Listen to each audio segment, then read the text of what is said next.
Okay, and we're live. Welcome everybody. This is our performance seminar for Friday the 23rd of May, is our 6 p.m. session.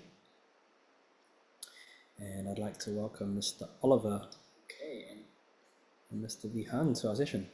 Oliver, why don't you go ahead, sorry, Vihan, you go ahead and open up for us. You know what to do. So I can try and perform this remember. Excellent. All right, go ahead and introduce yourself in the piece. My name is Vihan and I'll be playing Fiesta España.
All right, Mr. Vihan, you just kick down the wall and leave, eh? Action man, dun dun. Great, excellent. Why don't you walk us through that performance? What are some things that you were happy with? So I did a bit of I just played it a bit right before the performance. There was places where I messed up a bit with the moving, so I'm just Okay. hoping that I could play it smoothly. What was the last part? Sorry. So yeah, I'm happy that I played it smoothly in the performance.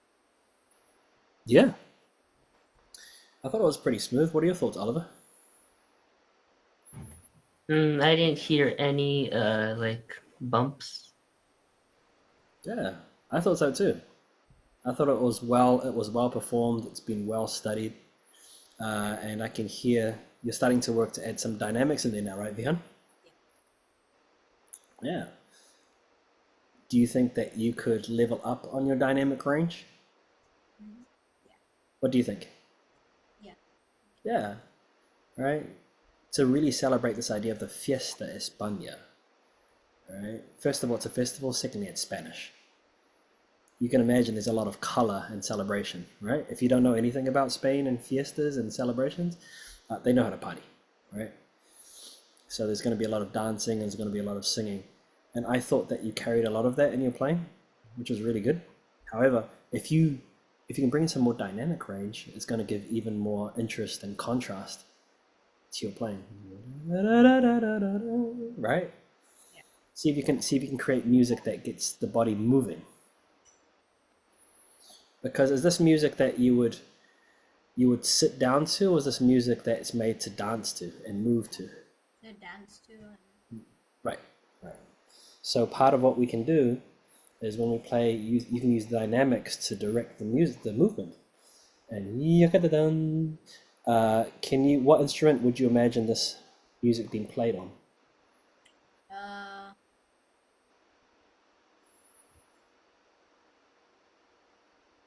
other than the piano. Yeah. Uh, An instrument that you'd see a lot when you hear Spanish music. I'll give you a clue. oh,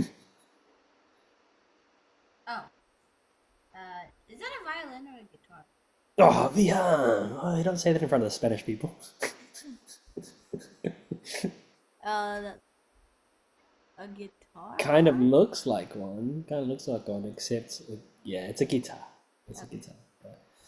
So you can imagine it's being played by a guitar, right? Which means that when you have these accents as well, you want to bring those out more. feel the beat, feel these syncopations, right?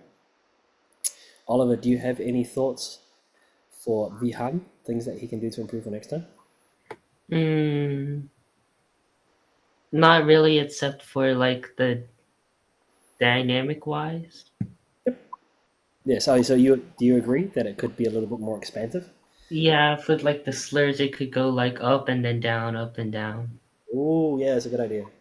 What do you think about that idea, Vihan? Using dynamics, using these crescendos and decrescendos and the slurs, just really bringing them Oh out. yeah, yeah. I don't think I emphasized those. So Yeah, I I think you're can. doing a little bit, but I reckon you can definitely level up on it. So Yeah. give it a little go, yeah? I mean, listen back to this recording, and then you'll see the areas that you are doing it and areas that you can raise it. Okay. All right, good man. Thank you for that. On we go, Mr. Oliver. Stage is yours. My name is Oliver, and I'm gonna be playing Minuet in D minor, By who? by Bach. Nice.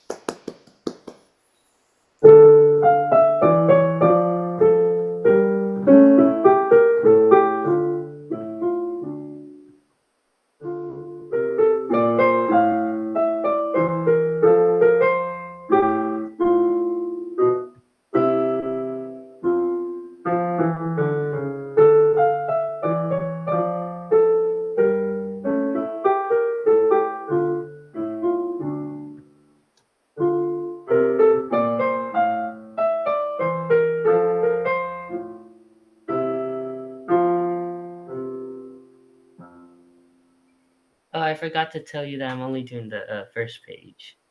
That's fine. Good, good. So you'll leave us hanging, eh? Like a movie trailer. Yeah. Like, tune in next week for the second page. Yeah. Wonderful. All right. Why don't you go ahead and talk us through your thoughts on that performance? I think I could have fixed when I did this part. I messed up on this part on like measure 7 and 8, and then for measure 9 on the right hand, I could have holded the quarter note longer. Ah, okay, cool. So you just need to work on some coordination in the left hand for measure 7. Mm-hmm. And measure 9, you could have held it a little longer. Yeah, Mm-hmm. nice. I would also add, but before I say anything, I thought that your phrasing was beautiful. Yeah, right?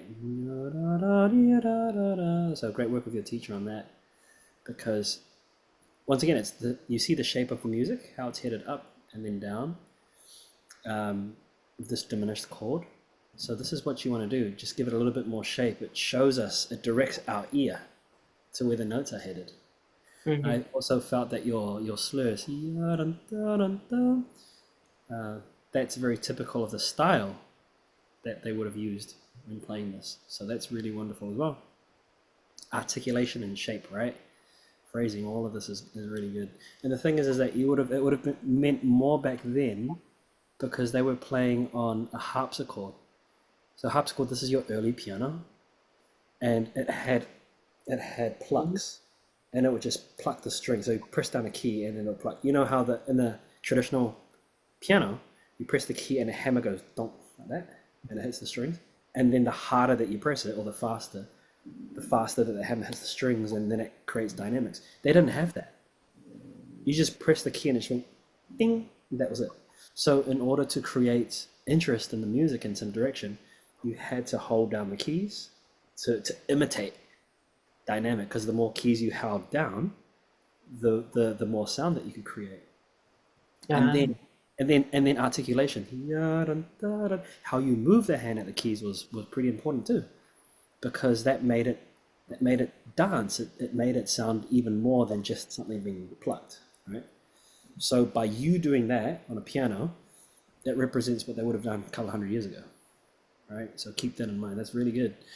Your left hand, double check the notes, double check the spacings to get that coordination, right? Make sure you know exactly where you're headed and the fingering that you're going to use.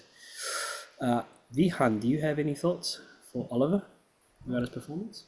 I'm so I think my Zoom kind of like made some parts of the music like a bit quieter, but if I'm not sure if I heard it correctly, but I think he paused in a few places. I'm not sure if I'm just reading it wrong.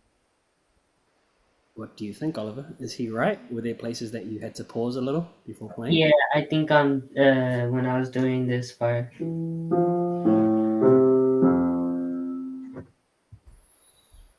It was, yeah, there was that, and also actually heading into measure 5. Dun, da, da, dun. Then there was a pause. Bum, ba, da, dun, dun, dun, dun, dun, dun, dun, dun, dun, dun. So just think about when you, and here, from measure 12 going to measure 13, right? Mm. Because that thumb has to shift up to F, and the thumb has to be ready to go from the D up to here. So just bear that in mind, the little transitions, okay? Mhm. Excellent, cool. Well, come back soon once you finish the second page and play it for us, and just think about these transitions and continue adding in those shapes and the articulation as well. It really brings the music to life. It's great work, Oliver. All right. Hey, listen, boys, as a reminder, it's a 3-day weekend. So there's no Oak Cliff on Monday, all right? We're going to resume on Tuesday.